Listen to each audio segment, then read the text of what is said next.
किसी मुख्यमंत्री के करीब रहा हूँ इसलिए मुझे टिकट मिलनी चाहिए, कोई कहे जी मैं मंत्री रहा हूँ इसलिए मुझे टिकट मिलनी चाहिए, कोई कुछ कहता है, कोई कुछ कहता है, कोई कहता है मेरी जेब में टिकट है। सब गलत है।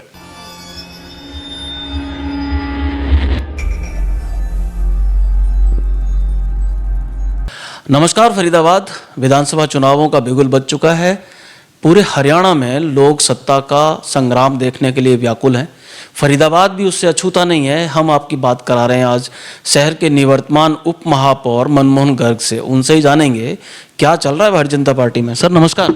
नमस्कार जी, नमस्कार। सर चुनाव चल रहा है, शहर उबला पड़ा है, आप तो शांति में दिख रहे हैं। नहीं, कोई शांति नहीं है। शहर में चुनाव का बिगुल बज चुका है और तीसरी बार भारतीय जनता पार्टी की सरकार बड़ी मजबूती से वापस आ रही है। किस आधार पे कह रहे हैं आप? क्योंकि सर्वे तो बता रहे हैं बड़ा नेगेटिव मामला है। नहीं, देखिए सर्वे तो चलते रहते हैं, लेकिन आप देखिए भारतीय जनता पार्टी ने जो काम किए हैं पिछले 10 सालों में, मैं समझता हूँ पिछले 50 सालों में वो काम नहीं हुए। हमारे केंद्रीय मंत्री और हमारे यहाँ के सांसद कृष्णपाल गुर्जर जी ने जो फरीदाबाद में काम किए, आप देखिए पिछली बार 9 में से 8 सीटें हम जीत के आए यहाँ से। तो इतनी सीटें जब जीत के आए हैं तो कोई काम ही किया होगा तभी जीते हैं ना। और इस बार फिर से मैं समझता हूँ इस बार तो 9 की 9 सीटें उनके आशीर्वाद से और उनके जो कृष्णपाल जी ने जो ऑरा है उनका, जो उन्होंने फरीदाबाद के लिए काम किया और तीसरी बार वो सांसद बन के आए, फिर मंत्री बने तीसरी बार, तो मैं समझता हूँ 9 की 9 सीटें फिर से वापस हम जीत कर आ रहे हैं। सर्वे में तो नाम आपका भी बड़ा जोर से चल रहा है। फरीदाबाद का व्यक्ति सर्वे में ये कह रहा है पार्टी ने अपना सर्वे कराया, एजेंसी से सर्वे कराया, तीसरा सर्वे गया, आप भी पूरी तरीके से उसमें अपनी जगह बनाए हुए। नहीं, देखिए सर्वे पार्टी कराती है या जो भी कराए, देखिए हमारी भारतीय जनता पार्टी में जो टिकटों का वितरण है ना, वो कोई अगर इंसान ये कहे जी नहीं मैं दावा करता हूँ मुझे ही मिलेगी, वो बिल्कुल गलत है। हमारी भारतीय जनता पार्टी का जो सिस्टम है वो आपको पता ही है कि वो आश्चर्यजनक नतीजे आते हैं उन सर्वेज के।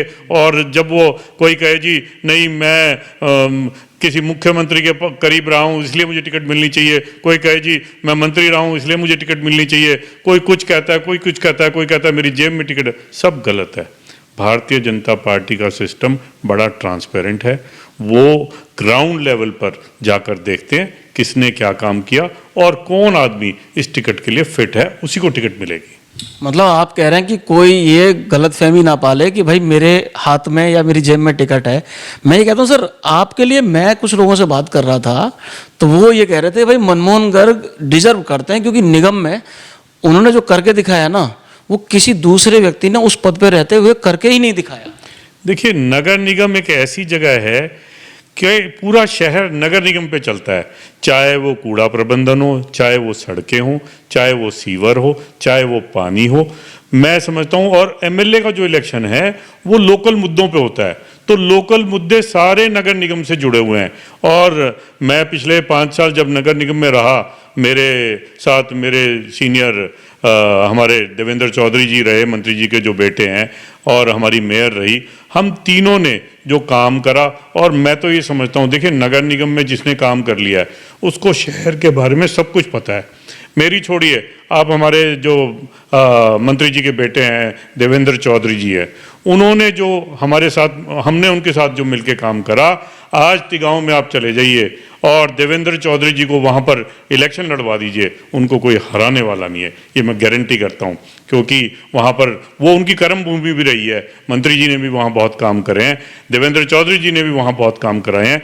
ऐसे ही मैं इसीलिए कहता हूँ कि नगर निगम से जो लोग जुड़े हुए हैं, हमें पता है कि शहर की दिक्कतें क्या है और शहर में क्या सुधार होना है। देखिए नगर निगम मैंने जो पिछले 5 साल में अनुभव पाया, नगर निगम में सिर्फ इस बार अगर हमारी सरकार आती है नगर निगम में, हम एक नया अध्याय जोड़ेंगे उसमें, हम एक मेंटेनेंस विंग जरूर बनाना चाहेंगे उसमें, क्योंकि शहर की डेवलपमेंट तो बहुत कर ली हमने, और लेकिन उसको मेंटेन करने के लिए हमारे पास कोई ऐसा सिस्टम नहीं है। क्योंकि जो एसडीओ, जो जेई, जो एक्सीएन सारा दिन नई डेवलपमेंट में ही लगे रहते हैं, उनको जो काम हो गए उसके बारे में सोचने का वक्त ही नहीं मिलता, ना उनके पास वक्त है ना उनके पास टाइम है, वो नए नए कामों में लग जाते हैं, जो पिछले काम कर दिए उसको भूल जाते हैं। तो मैं समझता हूँ एक मेंटेनेंस विंग नगर निगम में ज़रूर होना चाहिए। जो काम हो चुके उसका ख्याल रखे। आपने बहुत बड़ी बात कह दी, क्योंकि करोड़ों रुपयों अरबों रुपयों के खर्चे से शहर में विकास हो रहा है। रोज़ कंक्रीट जुड़ रही है, रोज़ पाइपलाइन डाली जा रही है, लेकिन उसको कोई क्रॉस चेक नहीं है।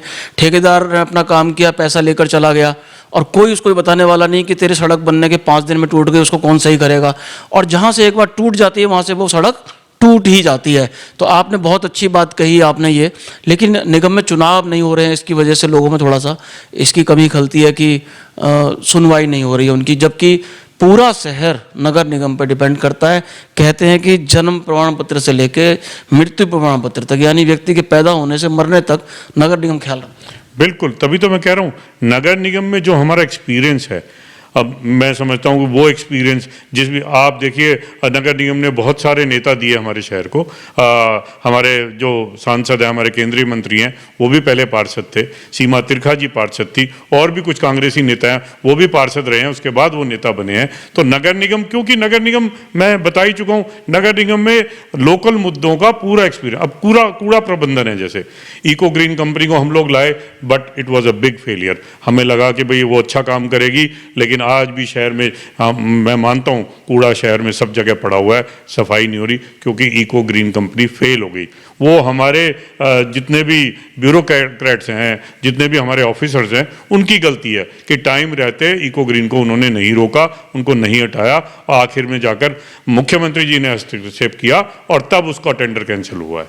तो ये सब चीज़ें लोकल मुद्दों में आती हैं, और आगे मैं समझता हूँ चाहे देवेंद्र चौधरी जी आ जाएं, मैं आ जाऊं, कोई भी आ जाए नगर निगम से, हमें एक्सपीरियंस है वहाँ का। हाँ, इसमें कोई दो राय नहीं। देखो, मैं देखता हूँ, आपने कहा कि मुख्यमंत्री जी ने हस्तक्षेप करके इको ग्रीन के जाल से शहर को बचाया है, और उसके हटने के बाद शहर कहीं ज़्यादा साफ नज़र आ रहा है। जब कंपनी काम कर रही थी तब शहर ज़्यादा गंदा था। पर मैं ये कहता हूँ कि क्या इस तरह की कंपनियों को कोई क्रॉस चेक पहले से नहीं होता है कि जब इनको कॉन्ट्रैक्ट देते हैं आप, तो उनको पूरा सोच समझ के उनको कॉन्ट्रैक्ट दें इस तरह? देखिए, कॉन्ट्रैक्ट तो क्या होता है, एक सिस्टम है वो, कि भाई जिसने कम L1 दे दिया उसको कॉन्ट्रैक्ट मिल जाता है, उसके बाद उसकी मॉनिटरिंग होती है। हमने, आपको याद होगा, मैंने बहुत चिट्ठियां लिखी नगर निगम को, कमिश्नर को, कि भाई इको ग्रीन ठीक काम नहीं कर रहा। लेकिन वो भी एक प्रक्रिया है, उसको टेंडर कैंसिल करने के लिए भी एक प्रक्रिया है कि भाई वो बहुत लंबा प्रोसेस है।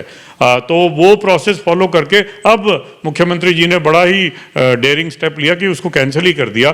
तो ये बहुत अच्छा है शहर के लिए, और आगे आने वाले टाइम में मैं समझता हूँ कूड़ा प्रबंधन अगर निगम खुद करेगा तो और बेटर होगा।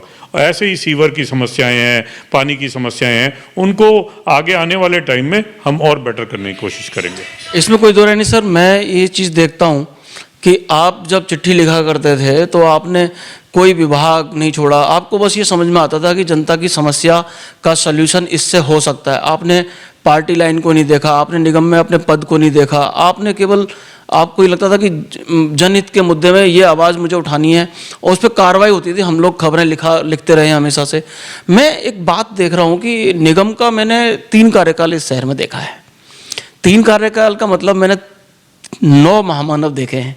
एक होता है मेयर, एक होता है वरिष्ठ उप महापौर, एक होता है उप महापौर। मैं निश्चित तौर पर बेलाग ये अपने वीडियो पे कह सकता हूँ कि ये वाली जो टीम है आपकी वाली, तीनों तो दावेदार है विधानसभा में। सुमन वाला जी भड़कल से मांग रही हैं, आप फरीदाबाद से मांग रहे हैं, देवेंद्र चौधरी तिगांव से मांग रहे हैं, और तीनों लिस्ट में चल रहे हैं। नहीं, देखिए, मेरी इच्छा ही है, देखिए हम तीनों में सबसे स्ट्रांग कैंडिडेट कौन है, वो है देवेंद्र चौधरी जी। क्योंकि ऐसा नहीं है कि भाई देखिए हमारी पार्टी में एक वो है कि भाई परिवारवाद का थोड़ा सा इशू आ जाता है, नहीं तो उन्होंने जो काम करे तिगांव में, खासकर उन्होंने जो करवाए, और उनका जो प्रभाव है वहाँ पर, मैं समझता हूँ, देखिए बाकी तो पार्टी ने डिसाइड करना है। वो अगर उनको टिकट मिल जाती है, उनको कोई हराने वाला नहीं है वहाँ पर, ये मेरा दावा है। और मैं इस बात पे निश्चित भी कह सकता हूँ कि भाई मैंने उनकी वर्किंग देखी है, और 5 साल हमने इकट्ठे काम करा है। तो अब भगवान करे कि कुछ ऐसा हो कि पार्टी उनको टिकट दे और वो जीत कर आए, तो हमारी ये इच्छा है।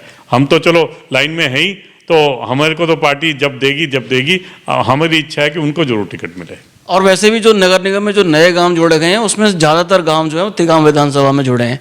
और आप तीनों जो दावेदार बन गए हैं भारतीय जनता पार्टी में, उसके पीछे कारण तो एक ही है, निगम में कराए हुए आप लोगों के कार्य।